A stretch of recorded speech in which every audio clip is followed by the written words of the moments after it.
Hi guys, welcome back to beautiful family. आज बनाबो बाटार पनीर मसाला।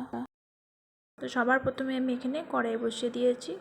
कड़ाइয়ের মধ্যে 2 চামচি সাদা তেল দিয়ে তেলটা গরম হয়ে গেলে দুটো পেঁয়াজ মিডিয়াম সাইজের কুচিয়ে নিয়েছি, পেঁয়াজটা দিয়ে দেব।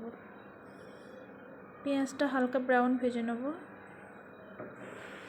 পেঁয়াজটা নরম হওয়ার জন্য এখানে আমি দিয়ে দিচ্ছি স্বাদমতো নুন। আর এখানে গোটা মশলাগুলো দিয়ে দিচ্ছি, দালচিনি, লবঙ্গ, এলাইচি, তেজপাতা, শুকনো লঙ্কা। আর দিয়ে দিচ্ছি টমেটো কুচি। টমেটো একটা নিয়েছি।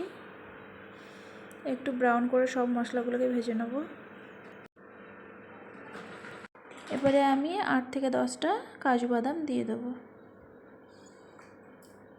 কাজু বাদাম দেওয়ার পরে আমি আরও কিছুক্ষণ নেড়ে নিচ্ছি। 1 চামচি আদা রসুন বাটা। আদা রসুনের পেস্টটা দেওয়ার পরে আরও কিছুক্ষণ মশলাটাকে ভেজে নেব।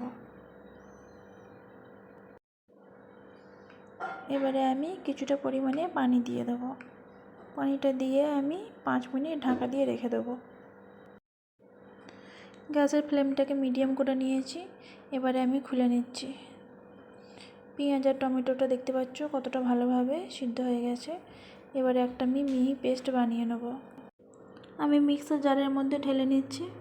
এখানে কিন্তু আমি আর পানি দিচ্ছি না। পেস্ট বানিয়ে নিয়েছি। 200 গ্রাম পনির নিয়ে নিয়েছি। আমি 4 চৌকো করে পনিরটাকে কেটে নিয়েছি। একটা বড় সাইজের কাটিনি। 1 চামচি গরম মশলা মাখিয়ে নেব। আবারও আমি কড়াই বসিয়ে দিয়েছি। 1 টুকরো বাটারের পিস দিয়ে দিলাম। কিছুটা পরিমাণে হিং দিয়ে দিলাম। হলদি পাউডার 1 চামচি, লঙ্কা গুঁড়ো 1 চামচি আর জিরে ধনিয়া পাউডার 1 চামচি। মশলাটাকে আমি আরও কিছুক্ষণ ভেজে নেব। এবারে বেটে রাখা পেঁয়াজের পেস্টটা দিয়ে দিচ্ছি। বেটে রাখা পেঁয়াজের পেস্টটা দেওয়ার পরে ভালো করে মিশিয়ে নেব। দেখতে পাচ্ছ ওপরে তেল তেল ভেসে উঠছে। মশলাটাকে ভালো করে ভেজে নিতে হবে। তো এরকমভাবে হয়ে গেছে ভাজা। এবারে আমি পানি দিয়ে দিচ্ছি। তোমরা পানিটা যে যেরকম গ্রেভি খেতে পছন্দ করবে সেই হিসাবে পানিটা মাপ করে দিয়ে দেবে। তো আমি এরকমভাবে পানিটা দিয়েছি। ফুটে যাওয়ার পরে পনিরের টুকরোগুলো দিয়ে দিচ্ছি। পানিরটা দেওয়ার পরে আমি আরও একবার নেড়ে নেব। এখানে আমি দিয়ে দিচ্ছি 2টো কাঁচা লঙ্কা কুচি করে,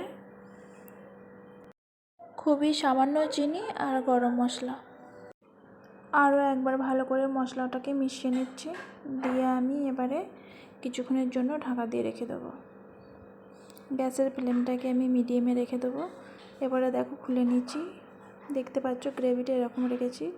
তো পনিরের রেসিপিটা তোমাদের ভালো লেগে থাকলে লাইক, সাবস্ক্রাইব, কমেন্ট করতে ভুলবে না।